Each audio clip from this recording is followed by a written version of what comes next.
Terpidana kasus video ikan asin, Ray Utami dikabarkan telah bebas mengakhiri masa hukumannya. Ray Utami resmi keluar dari rutan Pondok Bambu, Jakarta Timur dan menghirup udara bebas sejak hari Minggu 8 November 2020.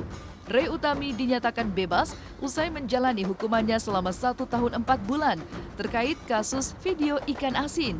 Sementara suaminya Pablo Benua dan Galih Ginanjar yang juga terseret dalam kasus yang sama masih berada di dalam tahanan. Kepulangan Ray kembali ke pelukan keluarganya disambut begitu bahagia oleh keluarga terdekatnya. Saya tidak punya alasan lagi, saya tidak punya alasan untuk secara hukum, untuk menahan Ray Utami lebih dari 1 tahun 4 bulan. Pengurangan? Tidak ada pengurangan. 1 tahun 4 bulan dijalankan. Sama di rutan, baik, berperilaku baik, generasi baik, selama berada di dalam rutan Pondok Bambu. Ya. Alhamdulillah, mendengarnya senang sekali ya, alhamdulillah, bersyukur sekali. Saya juga kurang tahu, tapi tahu Ray bebas dari teman-teman media. Alhamdulillah senang ya, Ray juga dalam keadaan sehat. Belum karena memang belum ngobrol banyak. Ya keluarga sih menyambutnya bersyukur. Kalau di Ray itu juga udah jawab di IG-nya, jangan chat ya. Ray cuma terima kasih untuk teman-temannya, supportnya, doanya. Saat ini Ray hanya ingin menghabiskan waktu bersama anak.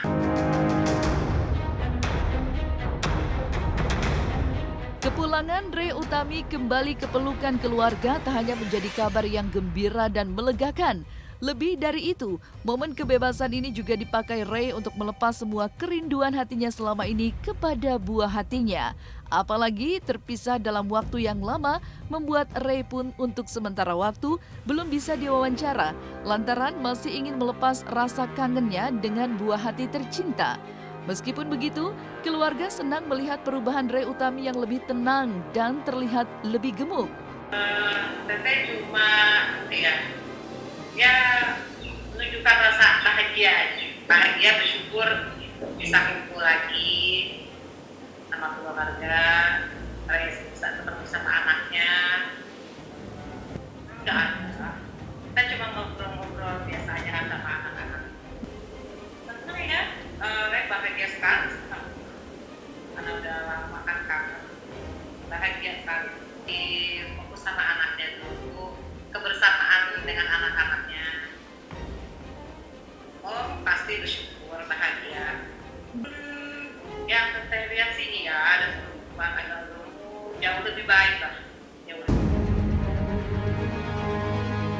Kebebasan Ray dari belenggu hukum yang melilitnya kabarnya juga akan berdampak pada kehidupan rumah tangganya bersama Pablo Benua yang saat ini masih mendekam di dalam penjara. Kabarnya Ray akan segera mengurus perceraiannya dengan Pablo.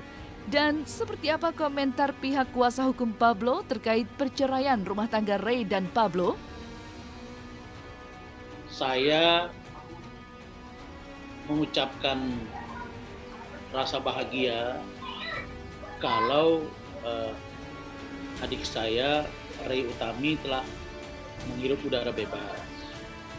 Karena memang sejak beliau pindah dari rutan Polda Metro Jaya ke Pondok Bambu, relatif kami susah berkomunikasi. Terkait kebebasan Ray itu dari awal sudah saya prediksi. Karena memang Ray ini kan hanya dihukum 1 tahun 4 bulan, kemudian Pablo Benua 1 tahun 8 bulan, berikutnya saudara Galih Ginanjar 2 tahun 4 bulan atau 2 tahun 8 bulan. Karena memang mereka itu ada masalah kemarin di dalam. Dan masalah itu belum bisa saya selesaikan, tiba-tiba kita nggak boleh masuk lagi ke dalam. Karena COVID kan makin merajalela. Dan saya sudah lakukan, dan pada faktanya pada saat ketemu, ada Pablo, ada Ray itu mengatakan, Ketika saya pancing, Ray, kamu ada ribut. Dia jelaskan ini bla bla bla bla. Pablo juga bla bla bla bla. Terus saya cari titik temu. Kemudian saya bilang, loh, kamu nanti kalau bebas mau gugat cerai. Udah bang, gak usah bahas itu. Saya fokus ke anak saya. Tapi dari bahasanya itu ada ketidakpuasan. Saya berharap janganlah sampai Pablo digugat cerai. Karena ini nanti image-nya akan sangat jelek. Kenapa jelek? Pertama, mereka ini telah melakukan satu tindakan pelanggaran hukum sehingga menyebabkan mereka ditahan dan dihukum. Ini kan satu sejarah yang tidak bisa mereka lupakan. Saya berharap apa yang sudah terjadi di antara mereka itu dapat diselesaikan secara baik. Dan saya berharap sekali lagi agar Ray Utami jangan sampai melakukan gugatan cerai terhadap Pablo, meskipun bahasa menggugat itu tidak ada dari Ray. Hanya saja kekhawatiran dari Pablo dan kekhawatiran dari saya melihat perubahan, dan pada waktu kejadian itu menurut Pablo, Ray marahnya luar biasa pada Pablo agar Pablo itu mentalnya tidak goyah, kemudian jiwanya tidak terguncang, sehingga dia nanti menjalani hidupnya di tahanan itu berjalan dengan baik.